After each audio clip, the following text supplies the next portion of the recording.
Video में हम समीकरणों के बारे में जानेंगे। समीकरण में दो पक्ष होते हैं। मैं एक एग्जांपल लेता हूँ 7x - 3 = 10। तो बराबर के इस पार वाला दायां पक्ष और बराबर के इस पार वाला बायां पक्ष होता है। ठीक है। अब यहाँ इस समीकरण में दो प्रकार के आपको नंबर दिखाई पड़ रहे हैं। एक तो जिनकी वैल्यू आपको पता है कि ये 7 है, ये 3 है और ये 10 है। लेकिन एक ऐसा है जिसकी वैल्यू आपको नहीं पता है। तो जिसकी वैल्यू आपको नहीं पता है ना, यानी इसकी वैल्यू कुछ भी हो सकता है, तो इसको क्या बोलते हैं? चर बोलते हैं। और जिनकी वैल्यू आपको पता है कि ये 7 है, ये 3 है, ये 10 है, तो इसको हम क्या कहते हैं? अचर कहते हैं। ठीक है। चर को इंग्लिश में वेरिएबल बोलते हैं और अचर को कांस्टेंट बोलते हैं। तो चर को वेरिएबल और अचर को कांस्टेंट बोलते हैं। अब इस प्रश्न में हम क्या करते हैं? समीकरणों में हम अचरों को दूसरे पक्ष में ट्रांसफ़र करते जाते हैं और उससे हम क्या करते हैं? चर की वैल्यू को निकालते हैं। जैसे कि इस प्रश्न में जो चर के साथ रहेगा उसको अंतिम में ट्रांसफ़र करेंगे बराबर के उस पार, और जो इसके बाहर होगा चर के साथ जो है उससे बाहर रहेगा वो उसको सबसे पहले हम लोग को ट्रांसफ़र बराबर के उस पार करते जाना है। जैसे कि यहाँ पास 7x के साथ क्या है? -3 है। -3 को सबसे पहले हम लोग उस पक्ष में ट्रांसफ़र करेंगे। तो जब -3 उस पक्ष में जाएगा तो क्या हो जाएगा? -3 जब उस पक्ष में जाएगा तो क्या हो जाएगा? +3 हो जाएगा। तो 7x = क्या हो जाएगा? 10 + 3 क्या हो जाएगा? 13। ठीक है। और अब हम क्या करेंगे? x की वैल्यू निकालेंगे। तो x के साथ क्या है? 7 है। 7 x के साथ किस रिलेशन में है? गुणा के रिलेशन में है। तो जब बराबर के इस पार जाएगा तो वो क्या हो जाएगा? भाग के साथ हो जाएगा। तो क्या हो जाएगा? 13/7। ये हमारा हो गया आंसर। ऐसे ही हम और प्रश्न लेते हैं। ये हो गया आपका दूसरा प्रश्न। जैसा कि मैंने कहा था कि x के साथ, जैसे x की यहाँ पास वैल्यू निकालनी है, तो हम धीरे धीरे सारे नंबर्स को बराबर के उस पार ले जाएंगे और सबसे पहले उस नंबर को ले जाएंगे जो सबसे बाहर में हो। जैसे ये ब्रैकेट के अंदर जो भी संख्या लिखी हुई है उसको हम, जब तक ब्रैकेट नहीं खुलता है, उसको एक ही संख्या मानते हैं। तो ब्रैकेट वाली को एक संख्या मान ली है। ठीक है। तो वो एक क्या है? x के साथ वाला ये पूरा ब्रैकेट है, इसलिए हम क्या करेंगे? सबसे बाहर यहाँ पे क्या दिखाई दे रहा है? 1/6। और इसको जब हम सॉल्व करेंगे, सबसे पहले हम क्या करते हैं? अंश का अंश में गुणा और हर का हर में गुणा कर लेते हैं। यहाँ इसके हर में कुछ भी नहीं है तो हम बटे में क्या मान लेते हैं? 1 मान लेते हैं। ठीक है। अब अंश का अंश में गुणा और हर का हर में गुणा करते हैं। 1 का गुणा जब 7x - 5 में होगा तो वैल्यू उतनी ही आ जाएगी, और 6 का जब 1 में इंटू हो जाएगा तो अगेन 6 वैल्यू आ जाएगी। अब ये यहाँ तक हमारा हो गया। अब मैंने जैसा कहा था ब्रैकेट के अंदर वाला एक संख्या मान लेते हैं। तो इसके अलावा क्या दिखाई पड़ रहा है आपको? 6 दिखाई पड़ रहा है। तो 6 इस पूरे ब्रैकेट वाले के साथ किस रिलेशन में है? भाग के रिलेशन में है। तो बराबर के इस पार जब आएगा तो क्या हो जाएगा? ये गुणा हो जाएगा। तो 7x - 5 = अब इक्वल के इस पार जब 6 आएगा तो क्या हो जाएगा? गुणे में हो जाएगा। तो यहाँ पे क्या हो जाएगा? 7x - 5 = क्या हो जाएगा? 30। अब अगले स्टेप में क्या करेंगे हम? अब 7x, अब x की वैल्यू आपको निकालनी है, उसके साथ क्या है? 7 है। तो इसको मैंने बताया था कि लास्ट में अपने को ट्रांसफ़र करना है। तो उसके अलावा क्या बच गया? -5। -5 को जब बराबर के इस पार ले जाएंगे तो क्या होगा कि -5 यानी 7x के साथ ऋणात्मक रिलेशन में है। तो जब बराबर के इस पार आएगा तो वो 30 के साथ क्या हो जाएगा? धन के रिलेशन में हो जाएगा, धनात्मक रिलेशन में हो जाएगा। तो 7x = क्या हो जाएगा? 30। बराबर के इस पार आएगा तो क्या बताया था मैंने कि अगर पक्ष में अगर ऋणात्मक है तो इस पक्ष में आने के बाद वो क्या हो जाएगा? धनात्मक हो जाएगा। तो क्या हो जाएगा? दोनों को आप ऐड करेंगे तो क्या हो जाएगा? 7x = होगा 35। अब हम आगे बढ़ते हैं। तो x की वैल्यू निकालेंगे तो क्या होगा? हमको 7 को भी उस पक्ष में ट्रांसफ़र करना होगा। तो 7 जो है वो x के साथ किस रिलेशन में है? गुणे के रिलेशन में है। देखिए आप ध्यान दीजिएगा, 7x लिखा है यानी 7 × x है। हम वहाँ पास इंटू नहीं लिखते हैं, वहाँ पे हम डायरेक्टली 7x लिखते हैं। ठीक है। तो आपको मैं बताने के लिए यहाँ इंटू लिख दिया हूँ। ताकि आपको समझ में आ जाए कि 7 x के साथ एक गुणात्मक रिलेशन में है। तो जब हम 7 को उस पक्ष में ट्रांसफ़र करेंगे तो क्या हो जाएगा 35। अच्छा, भाग के रिलेशन में है x के साथ, तो उस पक्ष में जाएगा जब, तो क्या हो जाएगा भाग के रिलेशन में हो जाएगा। गुणे के रिलेशन में है इस पक्ष में, तो उस पक्ष में जाएगा तो क्या हो जाएगा भाग के रिलेशन में हो जाएगा। तो 35 अपॉन में क्या हो जाएगा 7। अब 7 के पहाड़े में 35 5 बार में आता है, तो यहाँ पास हमारा उत्तर क्या हो जाएगा x=5। एक और प्रश्न लेते हैं। क्वेश्चन है 4/x(x-1) + 2/x+1 = 1/x-1 में x की वैल्यू को निकालना है, x का मान आपको ज्ञात करना है।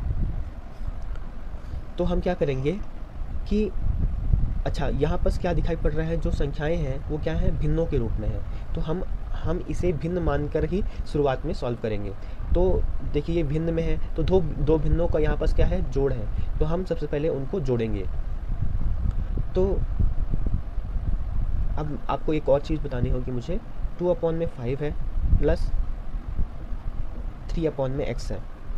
तो इसको जोड़ने के लिए हमें सबसे पहले क्या करना होता है, हरों का लघुत्तम समापवर्तक लेना पड़ता है। तो 5 और x का लघुत्तम समापवर्तक जब आप निकालेंगे तो क्या हो जाएगा, 5 का एक बार में जाएगा और x का एक बार में जाएगा, तो ये क्या हो जाएगा 5 और x यानी कि 5 × x की हो जाएगा आपका LCM या लघुत्तम समापवर्तक। शॉर्टकट में बताता हूँ, जब भी दो संख्याएं जिनका लघुत्तम समापवर्तक निकालना है, उन संख्याओं को अगर आप देखें और आपको लगे कि ये दोनों संख्याएं एक दूसरे के पहाड़े में नहीं आती हैं, यानी कि यहाँ 5 के पहाड़े में x नहीं आता और x के पहाड़े में 5 नहीं आता है ना, तो क्या करेंगे हम डायरेक्टली इन दोनों का गुणा कर देंगे, तो हमारा क्या आ जाएगा LCM आ जाएगा। उसी प्रकार से इसमें क्या करेंगे x-1 और x+1 को आपस में मल्टीप्लाई कर देंगे। क्यों? क्योंकि x-1 के गुणे में x+1 नहीं आता। अब लघुत्तम समापवर्तक में दूसरा स्टेप क्या होता है, इन दोनों को मल्टीप्लाई कर दिए तो आपका LCM आ गया। इसके बाद आप क्या करेंगे 5 को 5x से डिवाइड करेंगे, तो 5x/5 क्या हो जाएगा x हो जाएगा।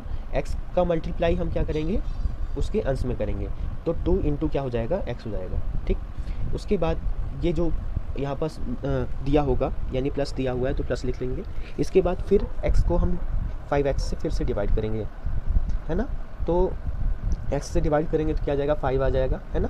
तो 5 का मल्टीप्लाई हम किस में इसके अंश में करेंगे, किसके अंश में x वाले के, तो क्या हो जाएगा 3 × क्या हो जाएगा 5। उसी प्रकार से इसमें होगा, इसका जो हर है इस लघुत्तम समापवर्तक से हम इसको डिवाइड करेंगे। तो देखिए x-1 इसमें है और x-1 × x+1 इसमें है, तो x-1 आपस में कट जाएगा तो x+1 आ जाएगा। x+1 जब 4 के साथ मल्टीप्लाई में जाएगा तो क्या हो जाएगा 4 × x+1 हो जाएगा। और उसी प्रकार से x+1 को जब इस पूरे में भाग लगाएंगे तो x+1 आपस में कट जाएगा, x-1 आ जाएगा। x-1 का मल्टीप्लाई जब 2 में होगा तो 2 × x-1 हो जाएगा, = क्या है 1/x-1। ठीक, अब ये एक संख्या है और ये एक संख्या है, यानी अंश बटे हर। तो हम अब क्या करते हैं, यहाँ पे क्रॉस मल्टीप्लिकेशन कर लेते हैं, यानी कि इसके हर को इसके अंश से इंटू और इसके हर को इसके अंश से पूरे अंश से इंटू कर देते हैं। ठीक है, चलिए आगे बढ़ते हैं। जब हम 4 ये हमने लिख लिया है, ठीक है। अच्छा, सबसे पहले हम क्या करते हैं,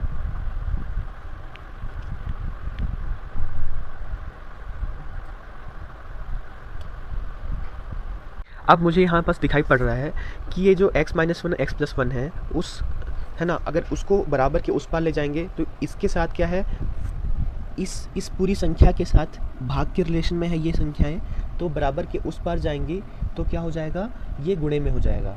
ठीक है, तो पहले तो मैंने ये संख्या लिख ली ऊपर वाली, ठीक है, और ये बराबर के इस पार ले जा रहे हैं हम लोग, तो बराबर क्या हो जाएगा x-1, जब ये भाग में था, अब इधर क्या हो जाएगा मल्टीप्लाई में हो जाएगा, तो हमने यहाँ पास मल्टीप्लाई में लिख लिया। इसलिए हम यहाँ साफ साफ लिख लेते हैं, जगह यहाँ पास काफ़ी 4 × x+1 + 2 × x-1, तो इसलिए स्टेप में क्या हो गया था, यहाँ तक हो गया था। अब x-1 और x-1 है ना, ये आपस में कट जाएंगे।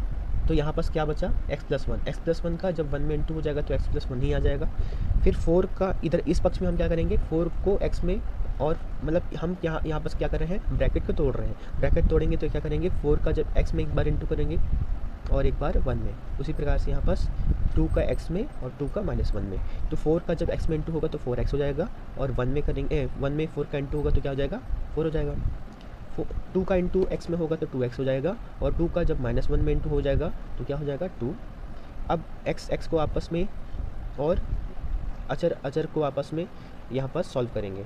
तो 4x और 2x जब आपस में ऐड होंगे तो क्या आ जाएगा, 6x, और 4 - 2 करेंगे तो क्या आ जाएगा, 2 आ जाएगा। अब x को एक साइड ले जाएंगे, और x को जब हम इस पक्ष में ले जाएंगे तो -x हो जाएगा, बराबर क्या हो जाएगा, 1। और जब 2 को उस पक्ष में ले जाएंगे तो क्या हो जाएगा, -2 हो जाएगा। ठीक है, तो हम एक बार और समझ लेते हैं। पिछली बार में क्या किया था, 6x + 2 = क्या हो गया था, x+1। हम यहाँ पे क्या करेंगे, x को एक साइड ले जाएंगे और अचर संख्या को एक साइड ले जाएंगे, है ना। तो जब ये x इस पार आएगा तो क्या हो जाएगा, ये प्लस में है, इस अगर यहाँ कुछ नहीं लिखा है यानी प्लस में है, प्लस में है तो इस पक्ष में आएगा तो क्या हो जाएगा, माइनस में हो जाएगा। और ये +2 उस साइड जाएगा तो क्या हो जाएगा, ये प्लस में है तो उस पक्ष में जाने के बाद क्या हो जाएगा, माइनस में हो जाएगा। अब 6 - x, तो यहाँ पास ये पॉजिटिव में है, नेगेटिव में है, पॉजिटिव नेगेटिव घट जाएगा। 6 में से यहाँ पर कुछ नहीं लिखा है यानी 1 है ना, 6 में से 1 गया तो क्या हो जाएगा, 5, तो 5x आ गया। और यहाँ पास 1 में से 2 घटेगा तो क्या जाएगा, देखिए ये पॉजिटिव है, नेगेटिव घटेगा, है ना, घटेगा तो क्या हो जाएगा, 1 आ जाएगा। लेकिन यहाँ इन दोनों में से कौन बड़ी संख्या है, 2 के पास कौन सा साइन है, माइनस का, तो आंसर में भी क्या साइन आ जाएगा, माइनस का। अब आगे बढ़ते हैं, अब हम 5 को उस पक्ष में ट्रांसफ़र करेंगे। तो 5 x के साथ किस रिलेशन में है, गुणे के रिलेशन में है, तो जब उस पक्ष में जाएगा तो क्या हो जाएगा, भाग के रिलेशन में आ जाएगा, यानी क्या हो जाएगा, -1/5 हो जाएगा। तो यह हमारा क्या हो जाएगा, आंसर।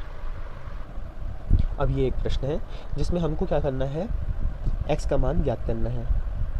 तो इस प्रकार से जब हमारे प्रश्न दिए रहते हैं तो सबसे पहले इसको हमको क्या करना है, एक अंश बटे हर में जरूर लिखा हुआ है, भिन्नों के रूप में दिया हुआ है, लेकिन साफ साफ दिखने लगे हम, इसलिए क्या करेंगे, यहाँ 1 का इस पूरे ऊपर में इंटू कर लेंगे तो क्या हो जाएगा, 1 × 3x - 2, तो क्या आ जाएगा, 3x - 2 ही आ जाएगा, है ना। तो और ये हर में क्या आ जाएगा, /3, ठीक है। उसी प्रकार से यहाँ पास क्या हो जाएगा, 4x + 1/3 = 0। अब हमें यहाँ 4 है। अब हमको क्या करना है, जैसे पिछले प्रश्न में देखा था हमने, क्या करते हैं हम सबसे पहले लघुत्तम समापवर्तक निकालते हैं। तो 3 और 4 का लघुत्तम समापवर्तक अगर निकाला जाए तो क्या हो जाएगा, 3 से एक बार में जाएगा और 4 से एक बार में जाएगा। तो हमारा लघुत्तम समापवर्तक क्या हो जाएगा, 3 × 4 यानी क्या हो जाएगा, 12। सिंपल सी बात है, एक ट्रिक बताया था मैंने, 3 को 4 से भाग लगाइए, जाएगा नहीं जाएगा, 4 को 3 से भाग लगाइए, जाएगा नहीं जाएगा। इसलिए हम क्या करेंगे, 3 और 4 को आपस में डायरेक्ट मल्टीप्लाई कर देंगे, तो 4 × 12, तो ये इसका लघुत्तम समापवर्तक हो जाएगा। आप अपने तरीके से भी निकाल सकते हैं। और दूसरा स्टेप में क्या करेंगे हम, पहला स्टेप क्या था, इनको आपस में नीचे में अब मल्टीप्लाई करके यहाँ पास 12 लिख लिए। अब यहाँ पास क्रॉस मल्टीप्लिकेशन करके ऊपर लिखेंगे, जैसे 4 का इस पूरे में इंटू करेंगे तो यहाँ लिखेंगे, ये लघुत्तम समापवर्तक ही ले रहा हूँ मैं, लेकिन मैं आपको यहाँ पे ट्रिक से बता रहा हूँ। तो 4 का इस पूरे में इंटू कर देंगे और 3 का इस पूरे में इंटू कर देंगे, तो ये आपका नेक्स्ट स्टेप हो गया। अब हमें क्या करना है, 4 को इस पूरे में इंटू करेंगे और 3 को इस पूरे में इंटू करेंगे ब्रैकेट के अंदर में, है ना। तो 4 को जब 3x में इंटू होगा तो क्या आएगा, 4 × 3x नहीं 12x हो जाएगा। और जब 4 का -2 में इंटू हो जाएगा, -8 हो जाएगा। जब यहाँ पास 3 का इंटू 4x में होगा तो क्या हो जाएगा, 12x हो जाएगा। और 3 का जब +1 में इंटू होगा तो 3 हो जाएगा, = 0 हो गया, ठीक है। अब हम 12 को बराबर के उस पार ले जाएंगे तो क्या हो जाएगा, देखिए 12 जुड़ जाएगा, 12x आपस में जुड़ेंगे तो क्या हो जाएगा, 24x। और -8 और +8 है ना, एक माइनस में एक प्लस में घट जाएगा, 8 में से 3 गया 5। अब दोनों में से कौन बड़ा? 8 बड़ा, तो इसके पास कौन सा साइन है? माइनस का, तो यहाँ पास माइनस लगा लिया। अब बराबर के उस पार क्या हो जाएगा? 0 × 12, क्योंकि 12 इस पूरे के साथ भाग के रिलेशन में था, उस पार जाएगा तो गुणे में हो जाएगा, तो 0 × 12 क्या हो जाएगा? 0 हो जाएगा। और 24x - 5 = क्या हो जाएगा? 0। अब -5 को बराबर के उस पार ले जाएंगे तो क्या हो जाएगा? ये प्लस में हो जाएगा, और x के साथ 24 गुणे के रिलेशन में है तो बराबर के इस पार आएगा तो क्या हो जाएगा? भाग में हो जाएगा। यही हमारा उत्तर होगा।